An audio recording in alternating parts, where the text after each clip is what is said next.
आता पल्युटेड या शब्दाचा अर्थ समजून घेऊया. सर्वप्रथम मराठी अर्थ प्रदूषित किंवा घाण झालेला. पल्युटेड हा शब्द ॲडजेक्टिव्ह आहे. मराठीत समजून घ्या. पल्युटेड म्हणजे हवा, पाणी किंवा वातावरण हानिकारक पदार्थांमुळे दूषित झालेले. जेव्हा एखादी गोष्ट घाण, धूर किंवा रसायनांमुळे अस्वच्छ आणि हानिकारक बनते तेव्हा ती पल्युटेड असते. इंग्लिश मीनिंग मेड डर्टी और harmful by the presence of harmful substances. आता उदाहरण पाहूया.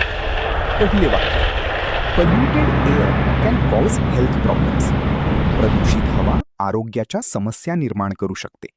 इथे पल्युटेड म्हणजे घाण आणि हानिकारक हवा. खालील प्रश्नाचे उत्तर कमेंटमध्ये लिहा. Polluted means A clean, B pure, C dirty, D fresh. तुम्हाला इंग्रजी मोफत आणि सोप्या पद्धतीने सुधारायचे आहे का? नियम अकॅडमीचा बेसिक इंग्लिश व्होकॅब्युलरी आणि ग्रामर कोर्स पूर्णपणे मोफत जॉईन करा. आत्ताच हा नंबर नियम अकॅडमी इंग्लिश नावाने सेव्ह करा. 9270275060. नंतर व्हॉट्सॲपवर हॅलो सर असा मेसेज पाठवा. दररोज व्हिडिओ प्लस MCQ सराव मिळवा. नंबर सेव्ह केल्यावरच लिंक उघडतील.